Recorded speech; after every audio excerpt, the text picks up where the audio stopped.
afternoon, and welcome to week 19 of our Lunchtime Live series at Chris 180. I'm Chandra Luckett, Chief Marketing Officer, and we're thrilled that you've decided to spend a little bit of your lunchtime with us discussing topics that really matter most in our community. Today, we're going to talk about healing communities and what Chris 180's commitment to really impacting the lives of our neighbors in need across the city looks like.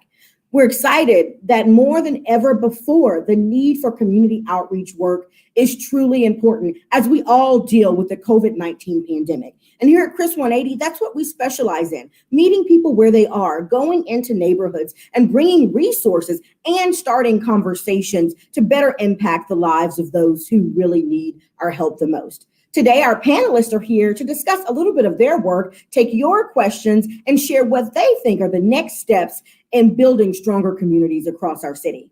Our panelists are Aisha Williams, who is the program manager of our Community Health Worker program, and Aric Johnson, who is also program manager of our Cure Violence program that works in Neighborhood Planning Unit V in Atlanta. Take it away. All right, thank you. So, like you said, my name is Aric Johnson. And I'm actually a licensed social worker of LMSV, and I'm the program manager for Cure Violence Atlanta. And just a little bit about what Cure Violence is. Cure Violence is a global organization, right? So we're in the United States, throughout the United States and abroad. And what our mission is to reduce violence globally. And so this Chris 180 has been able to so graciously get the grant to put this program on, and we're actually excited to partner, in all of our efforts and everything like that. And what we do at Cure Violence basically is we look at violence from a public health standpoint. So the same way that we look at disease, cholera, the measles, mumps, any type of epidemic, we approach it in the same way. And then we first identify and try to stop the transmission of the spread.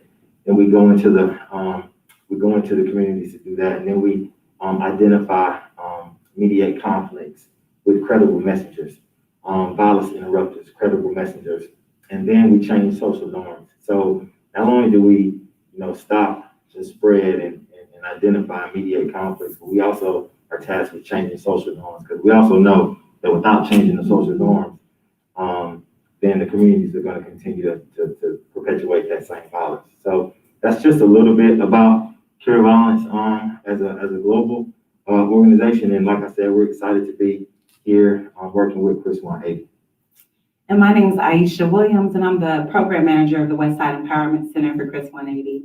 And at the Westside Empowerment Center, we are the Adult Services Center for Chris 180. So we focus on servicing adults 25 and older, providing mental health counseling, as well as community health resources. So we focus on connecting people to primary medical homes, doctors, dentists, and various social services, including housing, food, and insurance. Whatever the community needs, we like to be a trusted resource in the community for those needs. And like with Cure Violence, we're public health, focused, and we're really out there trying to make sure that we can have an impact on the population health outcomes and the quality of life of our residents. So as we open up the conversation today, I'd love for you all to both discuss how COVID-19 has impacted both of your programs in the way you do your work. So I think COVID-19 has impacted everyone's lives and the way that we do our work, particularly with us. We were going into homes and doing one-on-one home visitations. And so we've had to kind of modify that a little bit. We want to still do our wellness checks with our clients, but instead of going into the home, right now we're delivering food to our clients. So when we deliver food to them, we're doing a wellness check as well. We're checking in with them to see if there's anything else that they need besides food. Do they need their medications? Do they need someone to talk to? How else can we assist them? So we're also giving, calling people over the phone, utilizing telehealth services to make sure that we make people feel like they're still connected and that we're still here for them. So yeah, COVID has impacted us tremendously in that the whole crux of what we do is, interrupt violence. And I think a lot of times you have to be kind of in the face, and even culturally, right? So like culturally, I think a lot of our program participants, African American men and women, and we embrace one another. We're used to, showing love by giving daps and giving hugs and things like that, And not being able to do that, it kind of hinders, the strain. And sometimes participants, even when you try to, when you give them the dap or you go in for the elbow, they kind of feel like, slated a little bit. Right. So it's definitely impacted us, like that for sure, as far as that one-on-one. I think positively, it's impacted us in a positive way, so that we've been able to, still continue to work. Like you mentioned, Right. the food delivery. Yep. So who would have ever thought that a part of this work, delivering food, doing those wellness checks, would be a new method of doing, Connecting with people. Exactly. Mhm. Yeah. So that's how it's impacted us, just not being able to have that formal embrace, that communication like that. And then the positive, is us being able to still build relationships through those food drives. So looks like we have a question. Yeah. Yes, this one is for Aisha from Katie on Facebook. And they ask, are the services at the Westside Empowerment Center for any adult or just adults that have aged out of foster care? No, our services for any adults on the west side. So particularly we serve adults that live in 30314 and 30318. But if you call us or you come knock on our door, we're going to make sure that you get the services that you need. So that's anyone and everyone. And not only do we serve adults, we really work with the whole entire family. So whether we're working with a family at the Westside Empowerment Center, or we're referring them out to the At Promise Center or another location within Chris 180, we're going to make sure that person gets the help that they need. Thank you so much for that. So I would love for you all to respond to this conversation around how have clients in both communities, in both the NPUV area, and Aric maybe explain what that area looks like. Sure. How have they responded to the help and the resources that we're able to provide?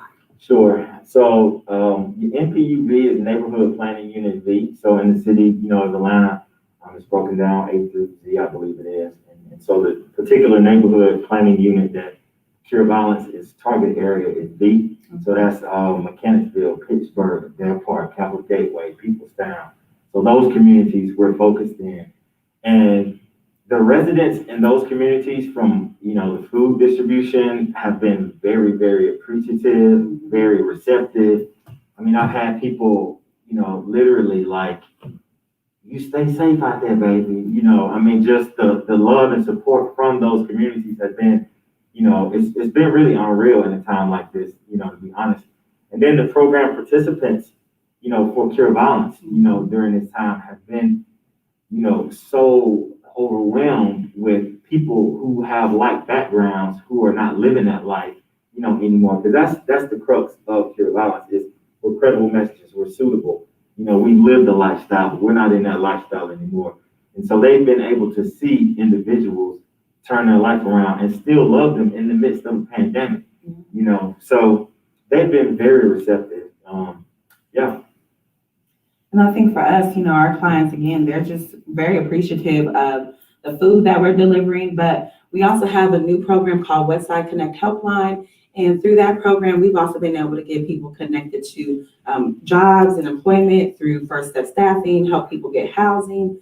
So, people during this time when they're needing help with not only food, but with rental assistance and utility assistance, they are just so appreciative that they have somebody that they can turn to and that they have a place that feels like home, that feels like family. Like you said, I think what's so important in the community when you're like working on healing the community is making sure that your center, the place where people come, feels like family. It feels warm. It feels like home to them. And I think that that has been, I think, a benefit for the community to still be able to look at us as, as family. It's just a true resource for them when so many other agencies maybe, are not operating or have had to close. Chris 180 is still here. We're still able to be that resource for people. And even as you said, I think about like the consistency, right? So like when I came on as a program manager in April of this year, COVID was just still, it still is, make no mistake about it, but I think we didn't know as much. And so food distribution was one of those things that was huge. And you figure from April until now, that's 4 months of still like, we're in the community, we're giving you food, but we're doing so much more than that as well. And we keep coming like every week. And I think that's the thing, because in a lot of these communities, you may come a week and then you don't come, or they come every other month. But the consistency throughout this for me was great, you know. When you think about that emergency distribution that we do, right, which is a little bit out of the range of work that we have done previously, do you feel like we're able to reach more people in different ways by starting out with that food distribution? I definitely think so. I think that there's some people who maybe weren't a Chris 180 client before the pandemic hit, but then when they found out about, the fact that we're able to distribute food, or that we have other resources like counseling services for people to utilize if they need someone to talk to right now, they might be dealing with anxiety or feeling isolated.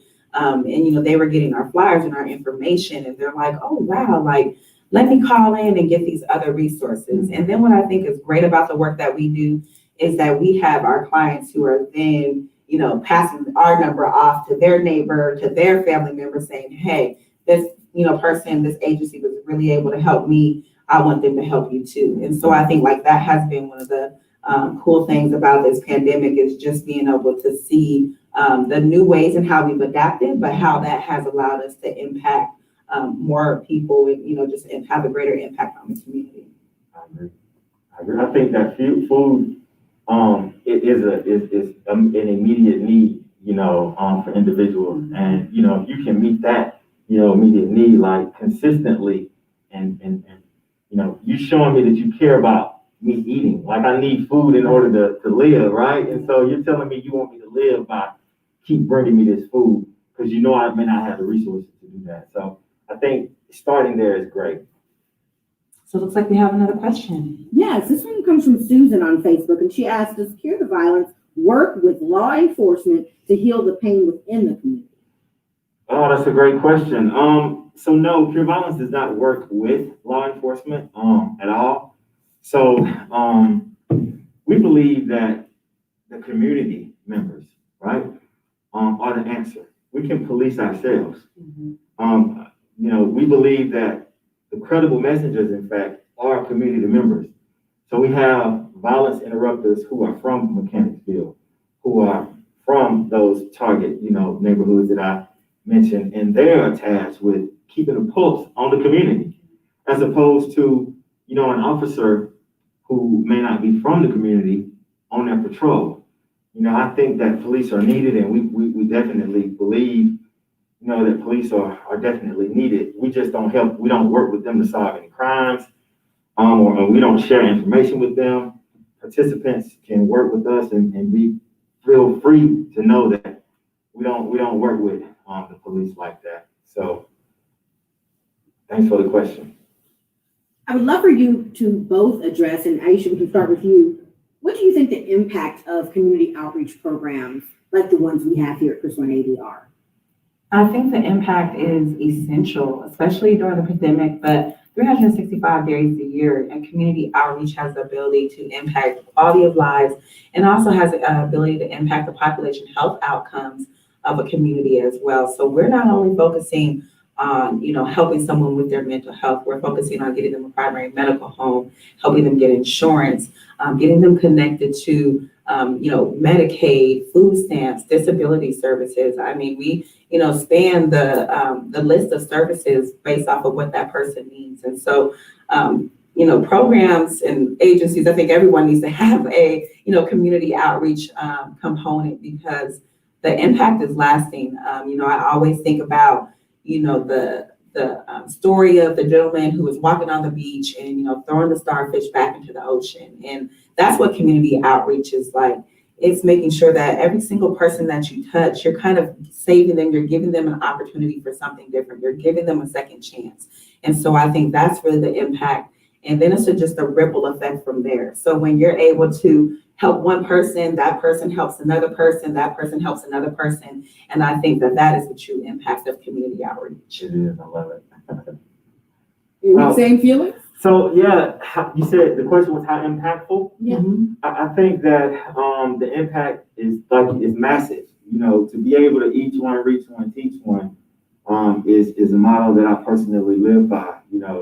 I just believe that even with us with Cure Violence, right? So we've been able to respond to, I don't know if I'm going ahead of myself, but we've been able to talk about impact is what kind of led me into this. So we've been able to respond to an incident in PUV, at the Wendy's, and mediate. The program supervisor actually was able to mediate, conflicts,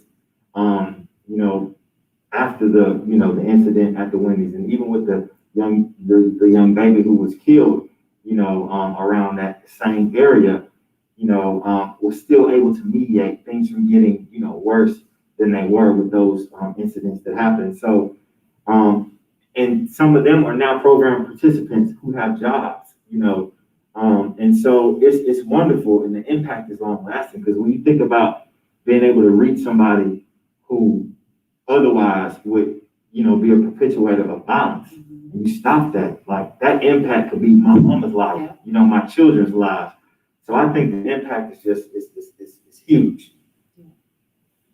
So you both talked a little bit about it, but let's go a little deeper. So we know we're living through two pandemics, both the COVID-19 pandemic and the racial injustice issues that have been going on for decades, but that have come to light more recently.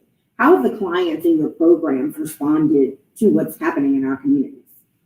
I think one thing that's a thread between, the COVID-19 pandemic and through peer violence and the things that are happening in regards to racial inequities, the common thread is trauma and grief. And so, we have, people that are dealing with just the trauma of the events and just kind of that secondary trauma that comes from seeing it on TV, hearing about it, knowing someone personally that was impacted by violence, or someone that was impacted by the pandemic. Whether you have a family member or a friend of a friend that has passed, or just the stories that you hear, I don't think anyone can kind of escape, the trauma that has come from hearing those stories and having even that lived experience. So I think that's one of the things that Chris 180 does well, and one of the things that we will continue to do after this pandemic is to be able to provide that trauma-informed care and be able to kind of wrap our arms around, our individuals, wrap our arms around the community and say, hey, we're here for you if you need someone to talk to. Like you said, we have people who have lived through this, who have been through this, who made it out of this, and, being able to, just kind of help people deal with that trauma and that grief that has come from the things that have happened this year. Can you repeat the question again? We talk about Her answer was so great. I was just, oh man, I was like, yes, you're right.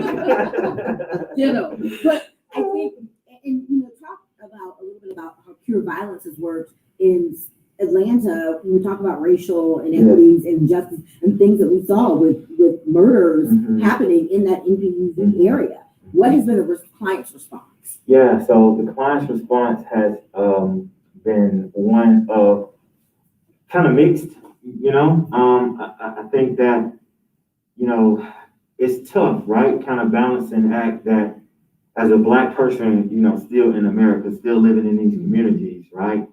We're trying to tell them, don't hate the police, right? You know what I mean? Don't hate white people even, you know what I mean? We talk about racial disparities and things like that, because I think, when you've been systematically, historically traumatized, in these communities, it's tough to trust, so even when we say, don't hate the police, don't hate the white person, and then these communities go and it's a white cop that shows up to respond to things and they get killed or harassed, or they go down to a place to receive services and there's a white person, so it's changing those social norms, so that's the piece for us as pure violence that we really, really try to focus on. When you talk about racial disparities and things like that, is taking first person responsibility and accountability as a Black man, as a Black woman, right? Not giving people the excuse to be able to say, well, you shouldn't have been doing X, Y, and Z. But no, if I'm gonna, be doing X, Y, and Z, I'm gonna be in an appropriate place while I'm doing that. So that personal accountability piece is the other thing with changing social norms that's tough, with our population, so it's mixed. Some of them are receptive and some of them are like, but bro, like it's been like this forever. Like, look at where we live at. What you mean?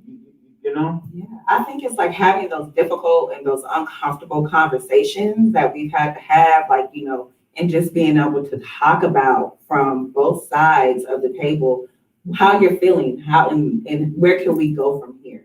And I think that's the thing is, just really having those difficult conversations about, how you feel, but also kind of being solution focused. Like, Correct. This is where we go Correct. from here. Correct. We have another question? Yeah, so this one is, what is the most difficult part of your job? I can imagine it's hard seeing people at a vulnerable time in their lives. Yeah, I think that, the difficult thing is, we always want to take home, we end up taking home a lot of the work that we do. And so I think that it can be difficult to kind of be able to find that release and being able to, kind of separate that sometimes, especially right now when, everyone's stuck at home. Usually don't have the same opportunities that we would to be able to go out and, kind of go to music festival or whatever you used to do to kind of, be able to relax and release from the work that we do. So I think, at the end of the day, we just try to find time. We check in with our staff. We make sure that, we just make that we have that opportunity for people to release. And if they need time to process what they're going through, we make sure that, they take the time, that we take the time to let go of those things that we're holding on to. Mm-hmm. For me, I think that the toughest part of my job is managing other people because the clients, participants rather, working with participants, I believe I've learned by the grace of God and just trial and error in both my head not to take stuff home, because I have a wife and 2 kids that I love and they need my time. And in the beginning it was rough. And sometimes it still can. You have those cases. But for me, the toughest part is the staffing and just making sure my staff has what they need to do their job effectively. And a lot of times that stuff is above us because, it's above us. So, but that's the toughest part of my job. I mean, and that's not really that demanding because we have a team and we work together. We fight it out, but then we love each other too. So, So let's talk about looking towards the future. We've talked a little bit about the present and where we are right now. What do you feel like is next for your programs? What are some challenges you may face in the next few months? But what's next on the horizon? Aisha? Yeah, so I think for us, it's just continuing to figure out how can we adapt, what we do. We're making sure that we're doing temperature checks, that we have masks on hand. We're looking at how can we utilize, the telephone and virtual appointments to make sure that we're still getting people, the services that they need. We're delivering medications. And we're also, providing people with, blood pressure cuffs so that they can check their blood pressures at home. So I think we're really just trying to look at making sure that we're able to continue to provide people with medications, connecting them to primary medical resources, and just making sure that people know that they can give us a call that when whatever they need, from now, right now, and even into the future.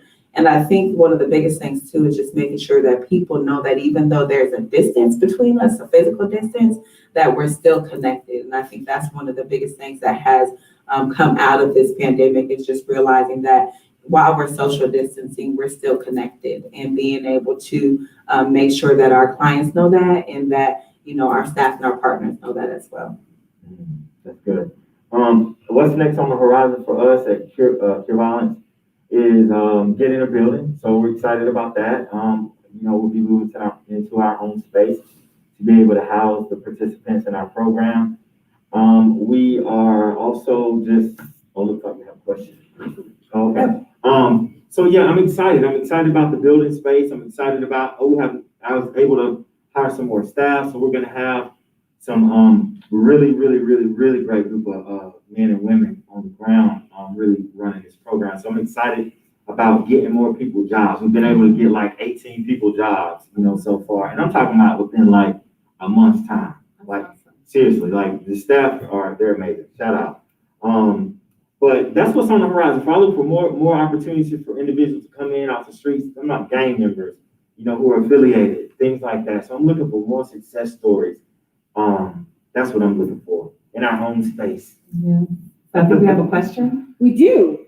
So this one comes from a viewer who says, I would love to do my part to work in Atlanta's communities. What would you say are the biggest needs? How can I address them as an individual volunteer? I think there's a lot of opportunities to volunteer right now. Of course, as we continue with the food distribution, there's always opportunity to volunteer with the food distribution. And then, depending on what your skill is, what your passion is, there's definitely probably a place for you here at Chris 180. Whether that's, I know at the Westside Empowerment Center, whether that's, being there available to call, accept the call if someone calls in and needs someone to talk to, or if it's helping to set up for an event. I know even right now, people are sending letters to individuals that are, living at home or living in, senior living facilities. People are looking for that connection. So, being able to just find a way to even just pick up a phone and call somebody is a way of making an impact right now. I agree with what she said. Food distribution is definitely one of those things. And, Chris 180 has a volunteer department. I think, if you go check the website, that would be probably I would say the first, line of contact would be that. What would you say for people who may just want to go out into these neighborhoods on their own? What is there, because that does happen when people think about volunteer work. I'm sorry, I didn't mean to laugh like that. What would you say? What kind of advice would you give to people who see things on the news and want to jump in themselves, not go through that?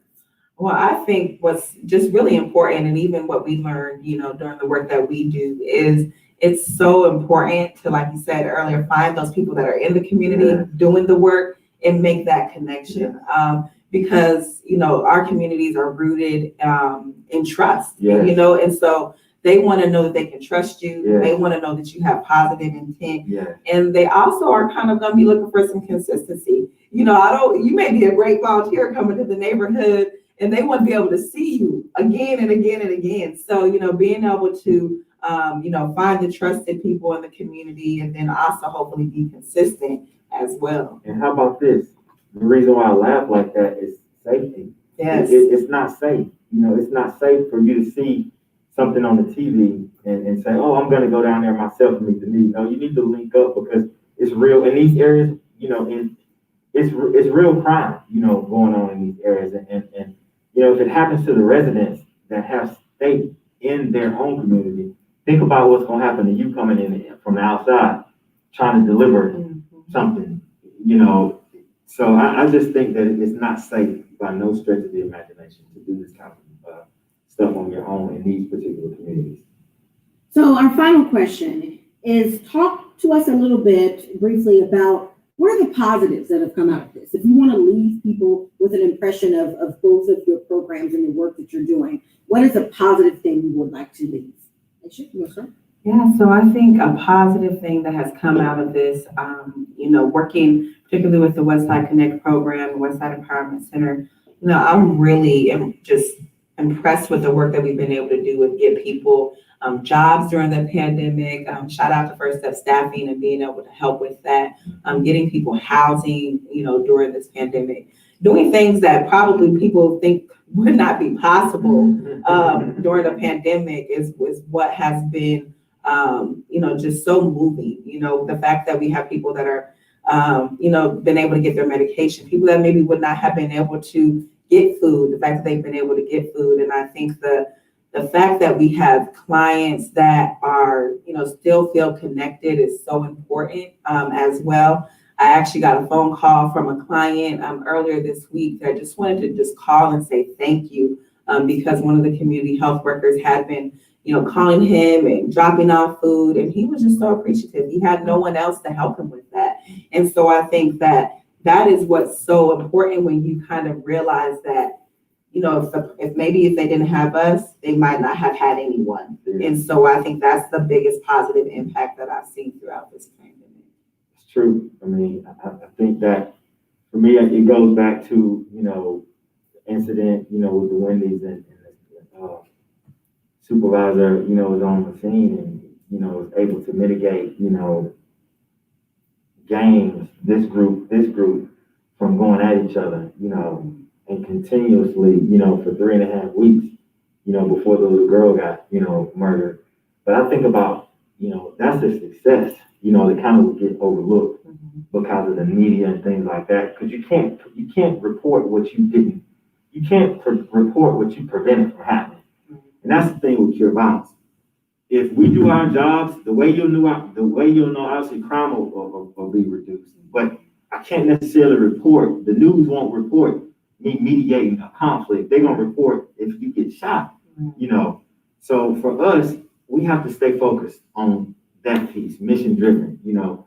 And I think that's a positive for us as a program, is that we're gonna stay focused on mediating as many conflicts as when they pop up, staying true to our mission, trying to reduce violence from a public health perspective, and, you know, also, you know, representing Chris 180, you know, out in these communities as well. So I think that nothing but the best is yet to come for us. So. What a great way to end today's conversation. My thanks so much to Aric and to Aisha for being here today. It was my dream to have both of them come together just so we can hear a little bit more about their heroic efforts. And when I think about heroes, I think about all of the hundreds of men and women who are my colleagues here at Chris 180, who are working so hard to provide telehealth services and community outreach work and working on the front lines of both of the pandemics we've discussed today. We would love for you to join us next Thursday, just in 1 week, for our virtual Crystal Ball. It's an honor of the men and women who really are truly committed to themselves in this community, to enriching and empowering those whom we serve, the participants that Aric mentioned, the clients that Aisha and her team serve each day. Please join us. It's free, and we would love for you to hear some of these inspiring stories. All you have to do is go to crystalball.org and sign up. I think it's coming up on the screen. So again, all you have to do is go to crystalball.org, or you can go to chris180.org to sign up. Again, we're here for you throughout these times. If you need counseling services, if you want resources, our website is the place to go for one-stop information. We would love to continue to be a supportive place for you during these times. I want to thank each of you for joining us for the past 19 weeks. We'll return with monthly episodes in September, but we are so appreciative that you have decided to spend a little bit of time with us. Have a wonderful rest of your week and stay safe.